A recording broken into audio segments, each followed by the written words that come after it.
Thank you. America's latest attempt at diplomacy with Iran is gaining more traction as President Trump announces he's on the verge of striking a deal after 5 months of this war now. Yeah, the U.S. holding off on its planned strikes for now, despite Iran denying talks with the U.S. at all. So where do we go from here? Joining us now, former CIA covert operations agent and host of the President's Daily Brief podcast, Mike Baker, along with former U.S. Deputy Military Representative to NATO, Newsmax contributor, retired Air Force Brigadier General Blaine Holt. So, Blaine, start with you. President Trump crediting Gulf allies like Saudi Arabia for urging him to hold off on what he says would have been the largest attack on Iran by the U.S. military since World War II.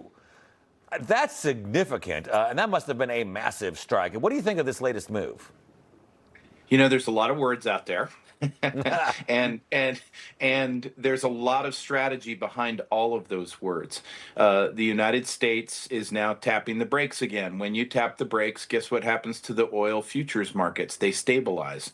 So while we're doing that, we're basically doing initial battle space preparation for insurgent and revolutionary forces. There will be no diplomatic deal with the regime that must leave now in some way, fashion, or form. They're shredded at the top, so you don't know who you're negotiating with anyway. So if they want to talk, let them talk. If our Arab partners want us to tap the brakes, that's just fine. But it's going to the exact same place regardless. Will we see something as big as anything since World War II? I don't know, but you know, that propaganda does carry weight with the regime members who are trying to hold on to anything they can. Yeah, Blaine, at the top of the hour, we had General Wesley Clark on, and he said, despite what we may remember from the History Channel and others, we would not have done carpet bombing like we did back in World War II. That's just not what we do anymore. Yeah, that's true. Yeah. General Clark is correct. That's not, we're not going to see a Dresden anymore. That's not how we fight. It's a very different battle space out there. Mike, to you, if this deal does go through, it would reopen the Strait of Hormuz for 60 days, along with eliminating the Iranian nuclear threat. I mean, this sounds just like last month's failed memorandum of understanding. We've had this going back and forth kind of since the beginning. Do you think something's going to change this time around? Yeah, I've got some unicorns out in my backyard too. Look, I don't want to sound overly cynical. I'm about to. I agree with my finely dressed colleague, General Holt. We're not going to see a deal, I don't believe. Look, there could be a black swan event here. There could be just this mediation, negotiation that's been going on way off the radar, and we know nothing about it. But it is a repetitive cycle. It is rinse, wash, repeat so far. You drop some munitions, you have some retaliatory strikes, you threaten a major offensive, then you pull back because the talks are going very good.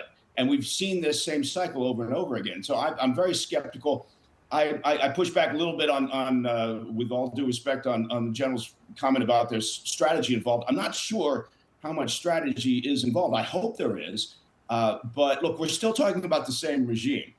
And so any deal that is done, at least as far as I'm concerned, is simply kicking the can down the road because you cannot trust this regime. The idea that somehow we've got a deal in the works to settle the nuclear issue, open freedom of navigation in the Strait of Hormuz, I think it's possibly overly optimistic. Yeah, Blaine, to that point, I mean, how much do we even trust anything that comes out of the mouths of the Iranians publicly? Because that's really just to keep their people confused and ill-informed rather than what they might actually be telling us behind the scenes. Yeah, there's no trust, zero. And the problem is, again, there is no command and control left in Iran. So who are we negotiating with? Well, we're negotiating with apparently Aragachi, and Pezeshkian's got his hand in there. But to any extent that they would say, oh, we're coming to terms with the United States, the guys, what's left of the IRGC with guns would take them out. That's how much they're at each other's throats. There's nothing left of the mullahs. Have you seen anything of Mojtaba lately? So what is happening in the background? there is supplies getting into the hands of revolutionaries. There are Kurds that are coming in from the north, and they are a blocking force as well. And there are consultations with allies going on and an opening of the straits. And let's not forget about the hidden hand, the Brits with Lloyd's of London. They're also on the run because Scott Bessent is working out the laundering details. What is of concern for the president is that midterm shot clock is not going away, and everybody is looking at that going, hey, are we going to carry this through into August and September, because that politically will be probably pretty damaging. Yeah. All right, Blaine, Mike, great to see you guys this morning. Thanks for starting the week off with us. Take care. Thank you.